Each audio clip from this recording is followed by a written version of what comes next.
আজকে আবারও নতুন করে কচু বাটার শখ হলো। বাজারে গিয়েই চোখে পড়লো কচু, বেশ মোটা আর বড় বড় কচু আছে। সেই জন্য মনে হলো একটু কিনেই নিই আমি। যেমন ভাবা তেমনই কাজ, কচুটা কিনে নিয়ে চলে এলাম আর এর অর্ধেকটা আমি নিয়ে নিয়েছি। দেখে বুঝতেই পারছো কচুটা অনেকটা মোটা আর বড়। সবটা নিলে অনেক হয়ে যাবে, আবার পরে অন্যরকম রেসিপি করে খাওয়া যেতে পারে। কচু ছাড়ানোর সময় একটু মোটা মোটা করে খোসাগুলো ছাড়াতে হবে, যদি চুলকায় তো। যদি চুলকায় এইটা যদি মনেই হয় তাহলে কাটতে গিয়েই কিন্তু হাত চুলকাবে, আর যদি কাটতে গিয়ে হাত না চুলকায় তাহলে সাধারণত গলা চুলকাবার ভয়টা থাকে না। আমিও খোসাগুলো বেশ একটু চগলে চগলেই কেটেছি, দেখে বুঝতেই পারছো। তারপর একটু ছোট ছোট করে টুকরো করে নিচ্ছি। তোমরা মিক্সিতেও বাটতে পারো আর শিলপাটাতেও বাটতে পারো। কাটা হয়ে গেলে কচুর টুকরোগুলো সব জলের মধ্যে ভিজিয়ে রাখবো অন্তত 20 মিনিট, তাহলে চুলকানোর ভয়টা অনেকটাই কমে যায়। আর আজকে রান্নাঘরে ঢুকেই তো আমার ছেলে বলেই ফেললো, একটা চেনা মাটির গন্ধ আসছে না? গ্রামের শিকড়ে বাঁধা সেই পুরানো স্বাদ, কচু বাটা। এই রান্নাটা করছো বুঝি? আমি বললাম, হ্যাঁ হ্যাঁ, ঠিক ধরেছিস। আচ্ছা, তাহলে তো দারুণ মজা হবে। কিন্তু দেখো মা, গলা যেন চুলকায় না। ছোটবেলায় আমার মাও এভাবেই বানাতেন। যখন সব কিছু জোগাড় করে নিয়ে বসতেন তখন খালি ভয় পেত, মা গলা চুলকাবে না তো? কিন্তু মা বলতেন, একদমই চুলকাবে না, নিশ্চিন্তে খাবি, দেখ না আমি কেমন বানিয়ে দিই। আজ আমিও তাই বলছি তোকে, দেখ না আমি কেমন বানিয়ে দিই, তোরও কিন্তু গলা চুলকাবে না। মাটির পাত্রের মধ্যে কাঁচা লঙ্কা নিয়েছি ঝাল অনুযায়ী, আর রসুন একটু বেশি নিয়েছি, আর নিয়েছি সাদা তিল আর সর্ষে। সাদা তিলের জায়গায় তোমরা পোস্তর ব্যবহারটাও করতে পারো। গ্রেটার দিয়ে কচুগুলো সমস্তটাই আমার গ্রেট করা হয়ে গেছে। এবারে যে নারকোলের টুকরোগুলো নিয়েছি ওগুলোও কিন্তু গ্রেটার দিয়েই গ্রেট করে নেব। আর এই কচুগুলো যে গ্রেট করেছি, এই কচুগুলোর থেকে চেপে চেপে একটু জল বের করে নেব, কারণ এর মধ্যে থেকে অনেকটা সাদা জল বেরোবে, কিন্তু ঠিক দুধের মতো দেখতে। তোমরা নিশ্চয়ই সবাই জানো।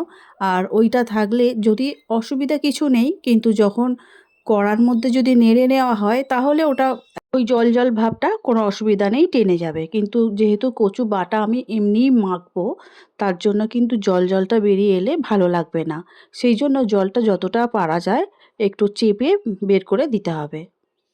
এই মুহূর্তে যে সকল বন্ধুরা ইউটিউব চ্যানেল থেকে আমার ভিডিও দেখছো, যদি ভালো লেগে থাকে লাইক শেয়ার সাবস্ক্রাইব করে আমার সঙ্গে থেকে যাওয়ার অনুরোধ রইল।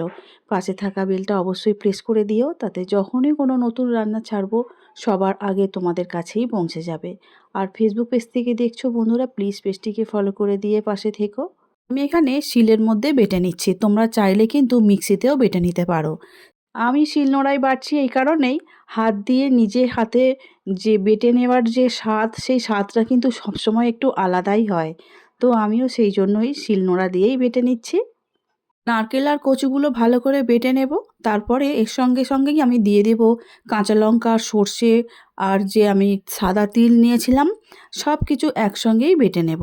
আর সঙ্গে দিয়েই দেব চিনি আর একটু পরিমাণ মতো নুন। একসঙ্গে সব কিছু যেমন মিক্সিতে দিয়ে বাটা হয়, ঠিক সেইভাবেই শিলনোড়াতেও আমি বেটে নেব। প্রথমে খানিকটা আমি বেটে নিয়েছি, বাকিটাও আবার সবটা বেটে নিয়ে একসঙ্গেই আমি রেখে দেব এই মাটির পাত্রের মধ্যে। তারপরেই বেটে নেব কাঁচা লঙ্কা, রসুন, সর্ষে আর সাদা তিল একসঙ্গে বেটে নিতে হবে। অল্প করে জল দিয়ে শিলের মধ্যে আস্তে আস্তে বেটে নিতে হবে। শিলে বাটতে ভালোই লাগে। সচরাচর তো শিলে বাটনা তো উঠেই গেছে আমাদের, যেহেতু ঘরে মিক্সি চলে এসেছে। আর যাদের মিক্সি নেই বা তারা পছন্দও করো না মিক্সির বাটনা খাওয়া, অনেকেই আছে। নিজেদের হাতে শিলে বেটে খাওয়ার যে মজা, সেটা টেস্টেরও অনেক তফাৎ হয়ে যায়। সেই জন্য সবাই কিন্তু শিলে বেটে রান্না খাওয়াটাও অনেকেই পছন্দ করে। এমন অনেক বাড়ি এখনও আছে লঙ্কা, হলুদ সেগুলোও সব বেটেই প্রত্যেক দিনের রান্নাটা তাদের সারতে হয়, কারণ বাড়ির লোক সেটাই পছন্দ করে। কি বন্ধুরা, আমি ঠিক বলছি তো? দিয়ে দিলাম চিনি আর পরিমাণ মতো নুন, একসঙ্গে সুন্দর করে বেটে নিচ্ছি। একবার ছেড়ে দুবার তিনবার ভালো করে বেটে নিলে মসৃণ বাটনাটা হয়ে যাবে। আর বাটাটা কিন্তু মসৃণ অবশ্যই করতে হবে। আমার এদিকে বাটনাটাও বাটা হয়ে গেছে, দেখতেই পাচ্ছ। আমি এক ঝাড়ে সব জড়ো করে নিচ্ছি মাঝখানে, তারপর একটা বাটির মধ্যে তুলে নেব। প্রথমে ভেবেছিলাম এতটা বাটনা লাগবে না, তারপরে দেখছি আমার কচু বাটাটাও কিন্তু অনেকটাই হয়েছে, পুরো বাটনাটাই এখানে লেগে যাবে। সব কিছু একসঙ্গে বাটার ফলে গন্ধটা কিন্তু খুব ভালো লাগছে। রান্নাঘরে মনেই হচ্ছে একটা খুব ভালো জিনিস বাটা হয়েছে, তাই না? আমাদের মতো তোমরাও নিশ্চয়ই গরম ভাত দিয়ে এরকম কচু বাটা মাখা খেতে ভালোবাসো। যদি তোমরা ভালোবেসে থাকো অবশ্যই কমেন্টে কিন্তু আমাকে জানাবে। কচু বাটার ওপরে পুরো মশলাটাই দিয়ে দিলাম। দিয়ে দিচ্ছি একটু সর্ষের তেল। এখানে কিন্তু কঞ্জুসি করলে একদম চলবে না। সর্ষের তেল একটু বেশিই লাগবে। তারপর সব কিছু হাত দিয়ে খুব ভালো করে মেখে নিতে হবে।